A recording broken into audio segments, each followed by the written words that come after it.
Hello, good morning बच्चों।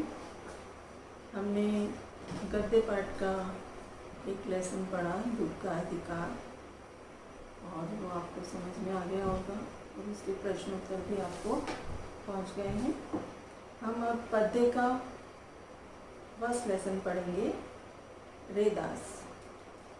पद्य रेदास पहला लेसन है और इनका जन्म 1388 में हुआ और इनकी मृत्यु 1518 में हुई। रेदास नाम से विख्यात संत रविदास का जन्म 1388 और देहावसान सन 1518 में बनारस में हुआ। ऐसा माना जाता है कि इनकी ख्याति से प्रभावित होकर सिकंदर लोदी ने इन्हें दिल्ली आने का निमंत्रण भेजा था। मध्ययुगीन साधकों में रेदास का विशिष्ट स्थान है।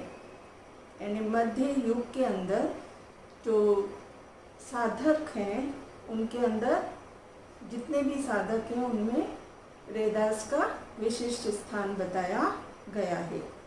कबीर की तरह रेदास भी संत कोटि के कवियों में गिने जाते हैं। इनको मूर्ति पूजा, तीर्थ यात्रा जैसे दिखाओं में रेदास का जरा भी विश्वास नहीं था। वह व्यक्ति की आंतरिक भावनाओं और आपसी भाईचारे को ही सच्चा धर्म मानते थे। रेदास ने अपनी काव्य रचनाओं में सरल, व्यवहारिक ब्रज भाषा का प्रयोग किया। यानी उन्होंने जितनी भी अपनी रचनाएं, काव्य रचनाएं लिखी, कविताएं लिखी, उसके अंदर सरल और व्यवहारिक ब्रज भाषा का प्रयोग किया। व्यवहारिक मीन्स यानी जो हम किसी के साथ संबंध बना के रखते हैं, व्यवहार बना के रखते हैं, उसका प्रयोग किया, जिसमें अवधी, राजस्थानी, खड़ी बोली और उर्दू फारसी के शब्दों का भी मिश्रण है। रेदास को उपमा और रूपक अलंकार विशेष प्रिय रहे हैं।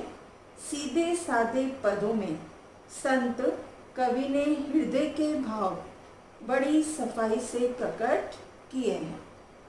इनका आत्मनिवेदन, दैन्य भाव और सहज भक्ति पाठक के हृदय को उद्वेलित करती है। रेदास के 40 पद, यानी इनके 40 पद सिखों के पवित्र धर्म ग्रंथ गुरु ग्रंथ साहिब में भी सम्मिलित हैं। यानी जो सिखों का पवित्र धर्म ग्रंथ है गुरु ग्रंथ साहिब, उसमें रेदास के 40 पद सम्मिलित किए गए हैं। यहाँ रेदास का, यानी इस पाठ में रेदास के 2 पद लिए गए हैं।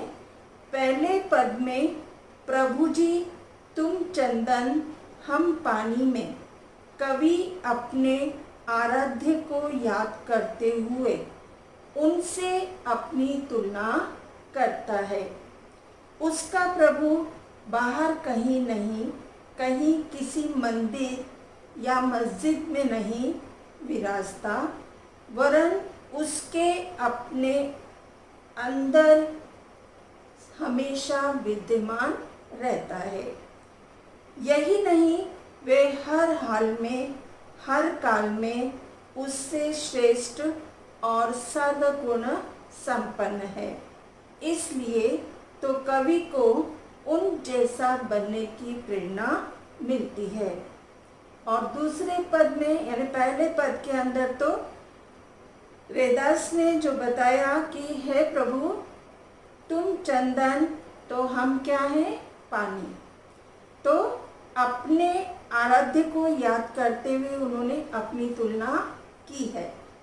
दूसरे पद में भगवान की अपार उदारता, कृपा और उनके समदर्शी स्वभाव का वर्णन किया है। रैदास कहते हैं कि भगवान ने तथाकथित निम्न कुल के भक्तों को भी सहज भाव से अपनाया है और उन्हें लोक में सम्मानीय स्थान दिया है। तो रैदास जी के बारे में यहाँ पर 2 पद बताए गए हैं। पहले में उन्होंने अपने आप को पानी और प्रभु को चंदन बताया है और वह बोलते हैं कि प्रभु बाहर कहीं नहीं है, यानी मंदिर मस्जिद कहीं नहीं है, वो हमेशा हमारे अंदर रहता है। हर हाल में और हर काल में वह उसे श्रेष्ठ मानते हैं। दूसरे पद में उन्होंने भगवान की अपार उदारता, कृपा और उनके समदर्शी स्वभाव का वर्णन किया है और उन्होंने उस चीज को सहज भाव से अपनाया है। ठीक है, आज हम इतना ही पढ़ेंगे, आगे भावार्थ कल पढ़ेंगे।